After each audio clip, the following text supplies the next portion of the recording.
Kung mahilig ka sa processed meats tulad ng hotdogs, tocino, sausage, ham, bacon, corned beef at iba pang canned meats at hindi ka sigurado kung okay ba ito sa kalusugan mo, teka muna friend. Para sa'yo ang episode na ito. Hello mga friends, this is Coach Janeth Aro and I am an Olympic nutrition coach who handle the programs of our Tokyo and Paris Olympics medalists. Ang isang major reason kung bakit may mga taong madalas na kumakain ng processed meats ay ang convenience ng preparation nito. Sobrang easy nga naman talaga i-prepare, ipiprito lang, ikigisa o di kaya iniinit na lang sa microwave. Kaya most of the time ay suking-suki ang mga taong laging nagmamadali. Maliban sa convenience, yung rason naman ng iba ay dahil pasok ito sa kanilang budget, lalo na pag petsa de peligro na. However, there is always a cost for convenience that it provides.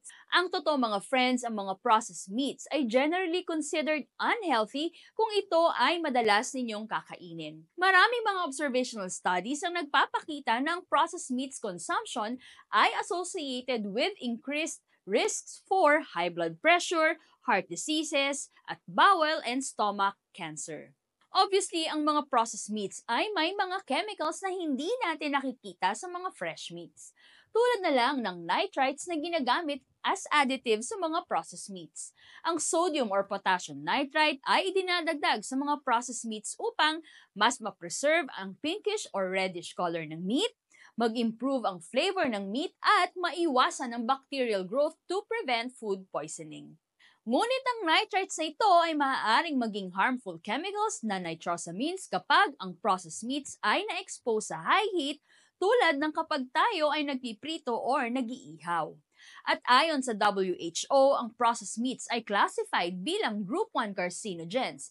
Ibig sabihin nito ay may sapat na ebidensya na nag-uugnay sa kanilang consumption sa cancer. Ito ay dahil sa nitrites na nagiging nitrosamines kapag naluluto sa high heat. Siyempre, huwag din natin kakalimutan na ang mga processed meats ay mataas sa sodium at saturated fat. Halimbawa, ang isang kilalang local brand ng corned beef ay may higit sa 350 mg ng sodium per 100 grams. Makikita na ang ilan sa main ingredients nito ay salt at MSG. Too much sodium can lead to water retention na syempre hindi ideal para sa mga taong may risk for high blood pressure o di kaya sa mga athletes na nagbabawas ng timbang.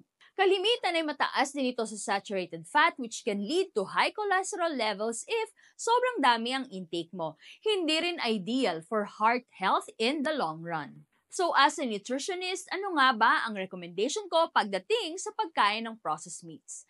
Sa totoo lang ay sobrang dalang ko maglagay ng ganitong food-like substances sa mga programs ng aking mga clients.